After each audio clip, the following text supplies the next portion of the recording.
Bonjour tout le monde. Je suis docteur, comme on l'a dit, je suis docteur Mokrani Samir. Je suis le coordinateur du programme national de lutte contre le VIH et des IST au ministère de la Santé, à la direction de soins de santé de base. Je tiens à remercier les organisateurs pour l'invitation et pour participer avec vous et partager ensemble avec tous les intervenants dans la réponse VIH-Sida pour améliorer notre riposte et pour atteindre nos objectifs.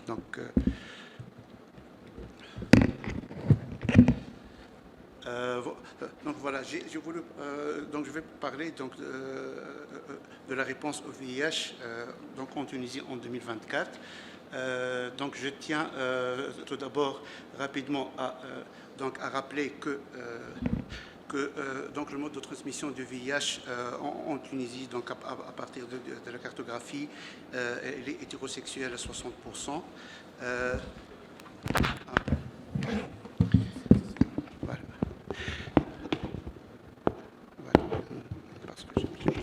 Parce que je n'arrive pas à très bien voir. Voilà, donc pour l'injection des drogues à 21%, les HSH 13% et la transmission materno-fétale, elle est à 4%.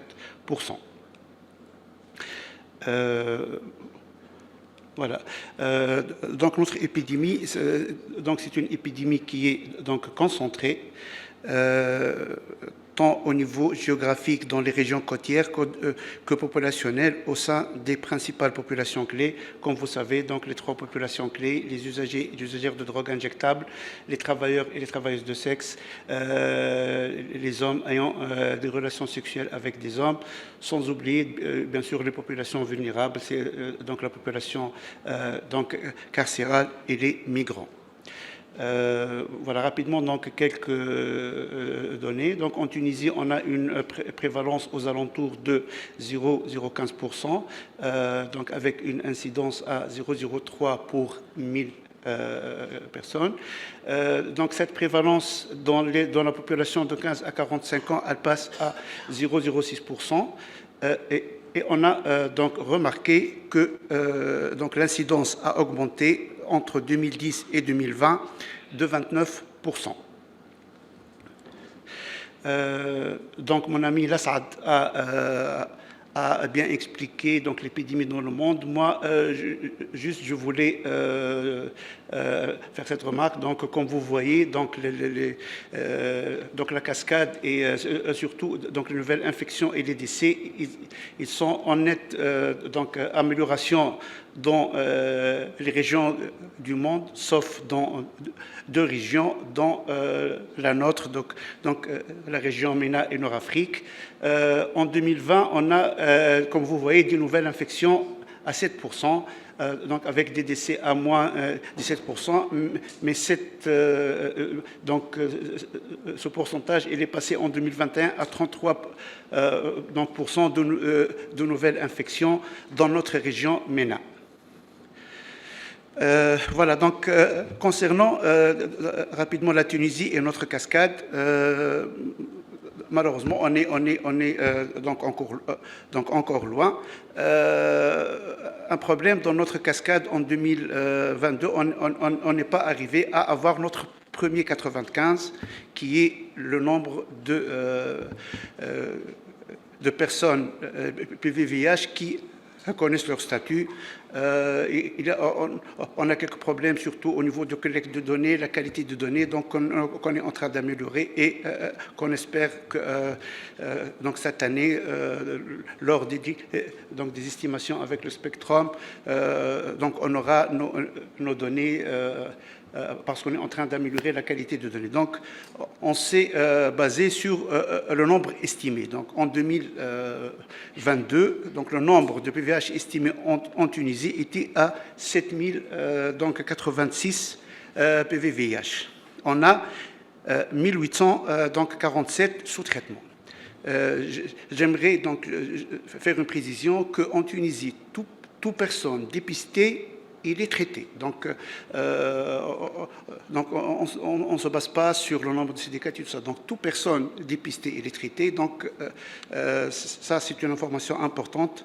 Et comme vous voyez aussi, pour les suppressions virales, on est à donc 24%, c'est en se basant sur le nombre estimé. Mais par rapport donc, aux personnes sous traitement, on est aux alentours de 80. Donc, d'après notre cascade, un grand travail qui donc, nous attend pour améliorer, surtout dans le domaine du dépistage et de la prévention.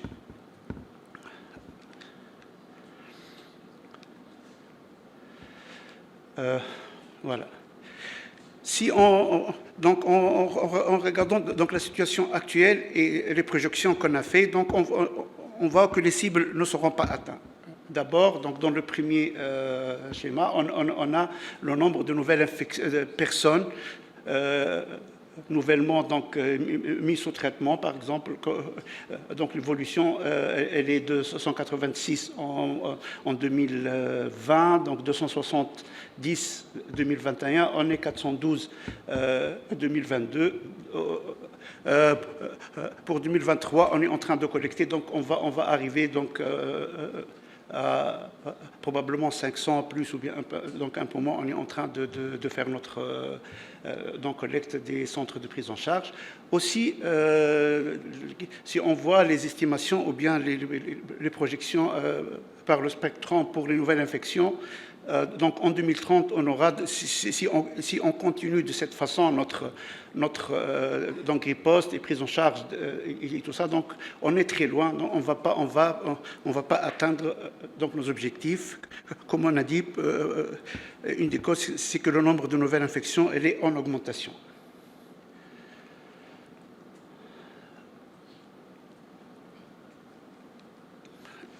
Donc, autre chose, comme on a dit, l'épidémie, elle est concentrée donc en Tunisie avec des prévalences très élevées parmi les populations clés.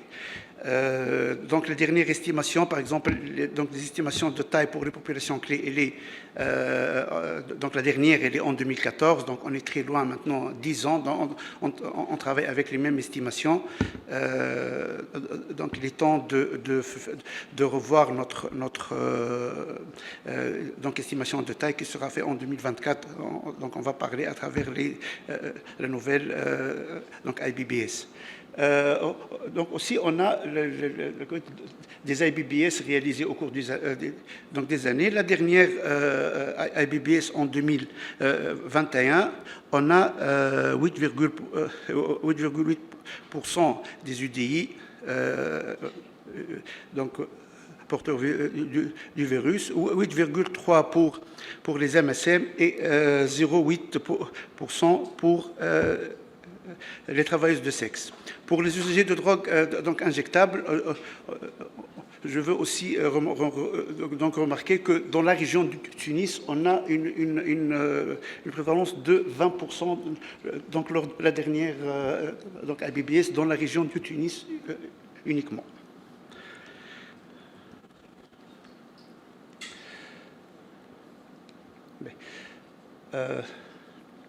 Donc, pourquoi on n'arrive pas à donc infléchir la tendance du programme national en collaboration, bien sûr, avec les partenaires, le Fonds mondial, donc UVA, à travers donc la consultante Dr Amira, que je la remercie. Donc, on a fait une série d'analyses. Juste, je vais vous donner donc quelques données. Pourquoi n'arrive-t-on pas à infléchir les tendances? D'abord, dans le cadre de prévention et dépistage, on a une couverture, ciblage et qualité donc insuffisante. Lors de la dernière donc IBBS, on a un peu moins de 50% de HSRs qui ont utilisé un préservatif lors de leur dernier rapport sexuel avec un partenaire masculin au cours des 6 derniers mois. La plupart des UDI n'ont pas utilisé de préservatif lors de leur dernier rapport sexuel au cours des 30 derniers jours. Un peu plus de 65% n'ont jamais utilisé de préservatif masculin avec des partenaires sexuels. La majorité des travailleuses du sexe interrogées utilisent parfois le préservatif avec un partenaire occasionnel. Aussi, donc une enquête rapide a montré que le produit lubrifiant est largement jugé insuffisant par les HACH interrogés, ce du point de vue de disponibilité dans le temps, donc la quantité distribuée et la qualité du gel contenant.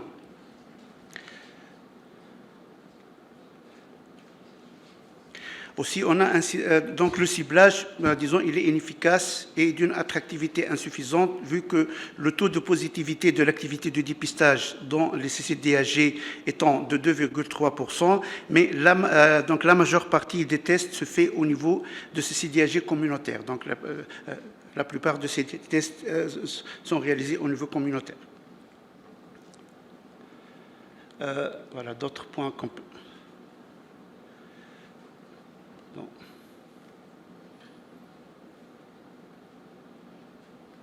Voilà.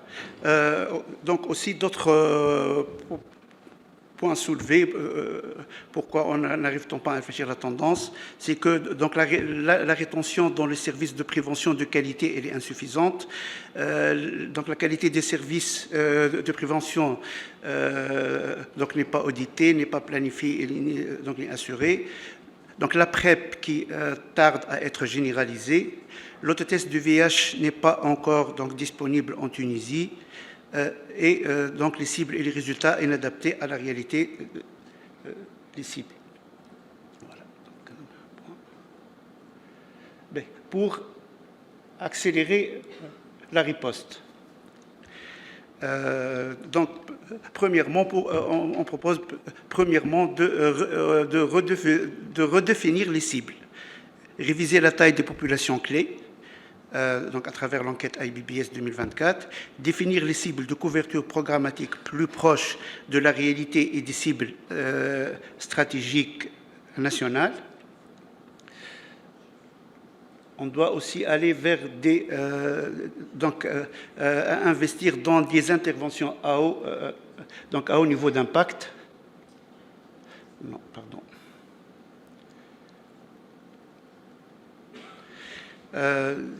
Donc les préservatifs, on doit donc élaborer un plan de promotion et de distribution de préservatifs et du lubrifiant, assurer un mécanisme de prise en compte des retours des bénéficiaires des services pour la prévention, donc améliorer la qualité des préservatifs et des lubrifiants.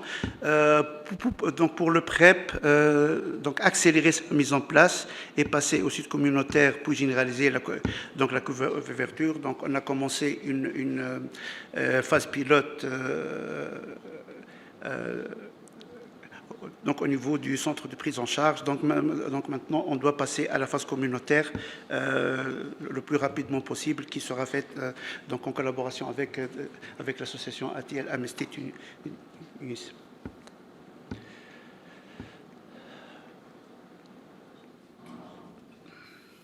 Donc aussi pour l'autotest,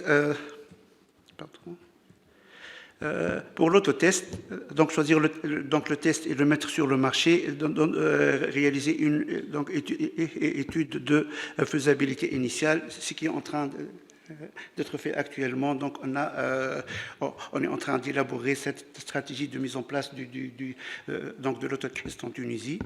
Donc la réduction du risque, il faut accélérer la mise en œuvre des activités de réduction du risque détaillées dans la stratégie nationale de réduction du risque, y compris le traitement substitutif par les opiacés.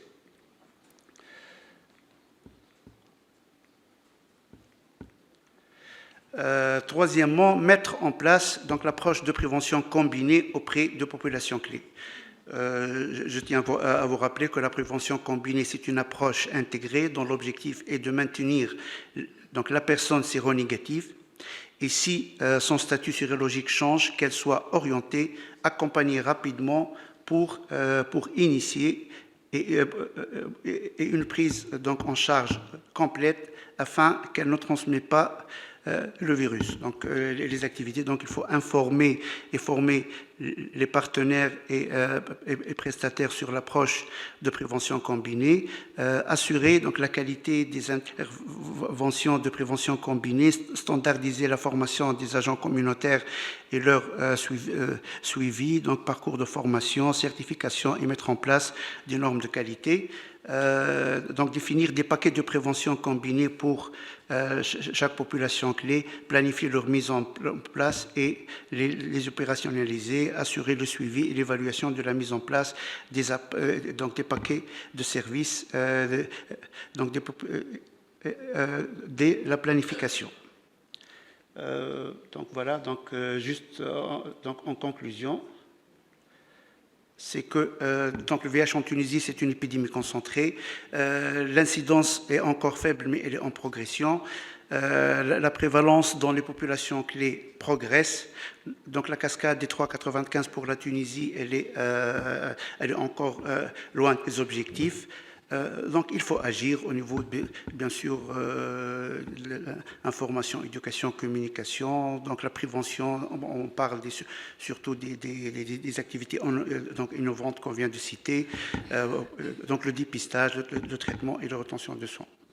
Et donc je vous remercie pour votre attention.